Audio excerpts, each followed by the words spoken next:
নমস্কার বন্ধুরা, আমার রান্নাবান্না চ্যানেলে তোমাদের সকলকে স্বাগত জানাই। আজ আমি ছোলা দিয়ে কুমড়ো ডাঁটার একটি দুর্দান্ত স্বাদের চচ্চড়ি বানাবো।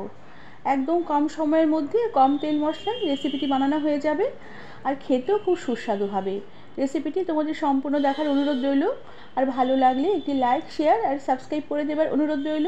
তার সাথে যারা আমার ফেসবুক পেজ থেকে দেখছো তাদেরও পেজটিকে ফলো করে দিয়ে ভিডিওটি লাইক, শেয়ার করে দেবার অনুরোধ রইল। প্রথমে আমি এখানে কুমড়ো ডাঁটা কেটে নিয়েছি। কুমড়ো ডাঁটার আঁশ বেশ ভালো করে ছাড়িয়ে নিয়ে ডাঁটাগুলোকে একটু লম্বা লম্বা করে কেটে নিয়েছি। আর এই কুমড়ো ডাঁটার মধ্যে খুব বালি থাকে, ডাঁটাগুলোকে বেশ ভালো করে ধুয়ে নিয়ে জল ঝরিয়ে নিয়েছি। তার সাথে আমি একটি ছোটো সাইজের আলু দিয়েছি। আলুর খোসা ছাড়িয়ে আলুগুলোকে একটু আলু ভাজার থেকে লম্বা লম্বা মোটা মোটা করে একটু কেটে নিয়েছি। আর এই শাকের যে কুমড়ো শাকের যে পাতাগুলোকে আমি আলাদা করে কুচিয়ে নিয়েছি। পাতাগুলোকে বেশ ভালো করে আগে ধুয়ে নিয়েছি।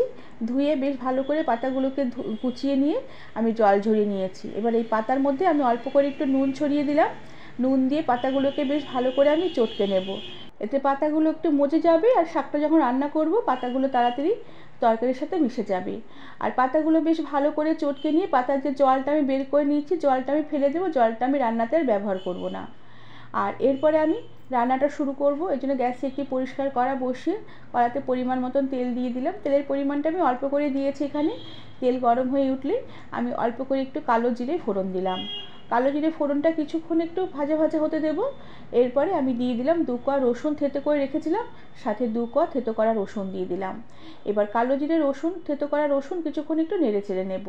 ফোড়নে খুব সুন্দর একটা সুগন্ধ বেরোলে আমি যে কুমড়ো ডাঁটার আলু কেটে রেখেছিলাম, ডাঁটার আলু এবার ফোড়নে দিয়ে দিলাম। এবার এই ডাঁটার আলু কিছুক্ষণ একটু নেড়ে চেড়ে নেব। হালকা একটু তেলের মধ্যে ফোড়নের মধ্যে এই সবজিগুলোতে মিশে গেলে দিয়ে দিলাম পরিমাণ মতো নুন, যতটা নুনের প্রয়োজন। আর তার সাথে দিয়ে দিলাম পরিমাণ মতন হলুদ গুঁড়ো।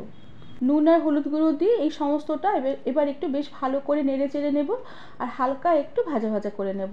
কিছুক্ষণ ডাঁটা আলু ফোড়নের সাথে একটু নেড়ে চেড়ে নিয়েছি। একটু ডাঁটা আলুগুলো একটু নরম হয়ে এসেছে। এবার যে কুমড়ো পাতা নুন দিয়ে বেশ ভালো করে চটকে নিয়ে জল নিগড়ে রেখেছিলাম, সেই কুমড়ো পাতাগুলোকে দিয়ে দিলাম।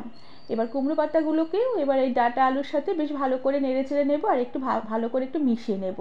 সমস্তটা বেশ ভালোভাবে মিশে গেলে গ্যাসের আঁচ একটু কমিয়ে দিয়ে ঢাকা দিয়ে রেখে কিছুক্ষণ আমি এই সব কিছু রান্না হতে দেব। আর এই সময়ের মধ্যে আমি এই ডাঁটা চচ্চড়ির জন্য একটু মশলা বানিয়ে নেব। এর জন্য মিক্সার গ্রাইন্ডারের বাটিতে অল্প করে সাদা সর্ষে দিয়ে দিলাম, আর তার সাথে ওই 1 চামচের মতো সাদা সর্ষে দিয়েছি। তার সাথে 1/2 চামচের মতন আমি গোটা জিরে দিয়েছি। আর ঝালের জন্য একটা শুকনো লঙ্কা দিয়ে দিলাম। এবার সমস্ত মশলাগুলোকে শুকনো অবস্থায় একবার গুঁড়িয়ে নেব।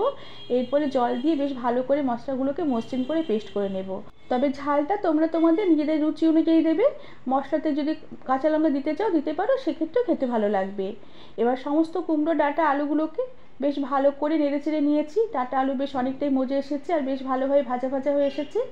এবার আমি যে মশলা বেটে রেখেছিলাম সেই পেস্ট করা মশলাগুলোকে এই কুমড়ো ডাঁটা আলুর মধ্যে ঢেলে দিলাম। সাথে মশলার বাটি ধোয়া সামান্য পরিমাণে একটু জল দিয়ে দিলাম। আর তার সাথে দিয়ে দিলাম অঙ্কুরিত ছোলা। এখানে অঙ্কুর বের করা ছোলাই দিতে হবে, তাহলে খেতে বেশ ভালো লাগবে।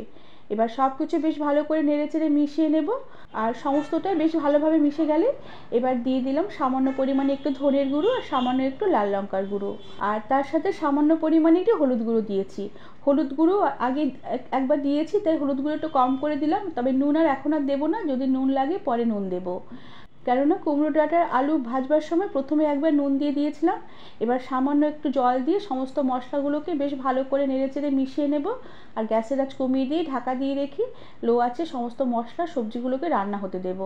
এতে সবজিগুলো বেশ তাড়াতাড়ি মজে আসবে, আর মশলাগুলো বেশ ভালোভাবে কষানো হবে। কিছুক্ষণ এভাবে ঢাকা দিয়ে রেখে রান্না করে নেবার পরে ঢাকনা খুলে দিয়েছি। দেখো সবজিগুলো বেশ অনেকটাই মজে এসেছে। এবার সমস্ত মশলা সবজিগুলোকে বেশ ভালো করে নেড়ে চেড়ে কষিয়ে নেব, যতক্ষণ না যে জল দিয়েছি জলটা শুকিয়ে আসে, আর একদম মশলাগুলো বেশ ভালোভাবে একটু কষানো হয়ে আসে। আর এরপরে আমি সামান্য পরিমাণে জল দিয়ে দেবো সমস্ত সবজিগুলো আর একটু বেশ ভালোভাবে সেদ্ধ হওয়ার জন্য। জল দিয়ে বেশ ভালোভাবে নেড়ে চেড়ে মিশিয়ে নিয়ে গ্যাসের আঁচ কমিয়ে দিয়ে ঢাকা দিয়ে রেখে লো আঁচে আমি সমস্ত সবজি রান্না হতে দেবো। কিছুক্ষণ এভাবে ঢাকা দিয়ে রান্না করে নেবার পরে ঢাকনা খুলে দিয়েছি। দেখো সবজিগুলো খুব ভালোভাবে সেদ্ধ হয়ে গেছে, আলুও খুব ভালোভাবে সেদ্ধ হয়ে গেছে, আর ডাঁটাও খুব ভালোভাবে নরম হয়ে গেছে। আর এই সময় তরকারি নুনের পরিমাণটা একটু চেক করে নিতে হবে। যদি নুন লাগে এই সময় অল্প করে একটু নুন দিয়ে দেওয়া যেতে পারে। তবে তরকারিতে বেশ অনেকটাই জল আছে, জলটাকে এবার আমি শুকিয়ে নেব। এর জন্য আমি তরকারিতে দিয়ে দিলাম অল্প করে একটু ময়দার গুঁড়ো আর তার সাথে সামান্য পরিমাণ একটু চিনি দিয়ে দিলাম, এটা স্বাদের ব্যালেন্স ঘটাবে। আর সব কিছু বেশ ভালো করে নেড়ে চেড়ে মিশিয়ে নেব। ময়দা দেওয়াতে তরকারিটা বেশ একটু মাখা মাখা হয়ে আসবে, খেতেও বেশ ভালো লাগবে। যেহেতু ডাঁটার তরকারি, কুমড়ো ডাঁটা একটু গোটা গোটা থাকে, একটু মাখা মাখা হতে একটু চায় না, তাই তবে ময়দার বদলে তোমরা এখানে চালের গুঁড়ো বা আটার গুঁড়ো ব্যবহার করতে পারো। এবার সব কিছু দিয়ে বেশ ভালো করে নেড়ে চেড়ে একটু মিশিয়ে নেব। সমস্ত জলটা শুকিয়ে একটু মাখা মাখা গায়ে মাখা মাখা হয়ে এলে আমি গ্যাসের আঁচ বন্ধ করে দিয়ে এই কুমড়ো ডাঁটা আলুর তরকারিটি সার্ভ করে দেব। বন্ধুরা, এভাবে তোমরা কম তেল মশলা আর ছোলা দিয়ে এরকম কুমড়ো ডাঁটার চচ্চড়ি খুব সহজেই বানিয়ে নিতে পারবে। খেতে দুর্দান্ত স্বাদের হয়। গরম ভাতের সাথে তরকারিটা মেখে খেতেও যেমন ভালো লাগবে, শুধু মুখে ডাঁটাগুলো চিবোতেও তেমনি দুর্দান্ত লাগবে। রেসিপিটি তোমাদের কেমন লাগলো আমাকে তোমরা কমেন্ট করে জানাবে।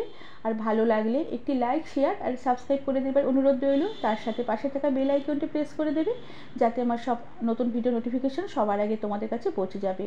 আজ তাহলে আসি, পরে আবার একটু অন্য কোনো রেসিপি নিয়ে দেখা হবে। ধন্যবাদ বন্ধুরা।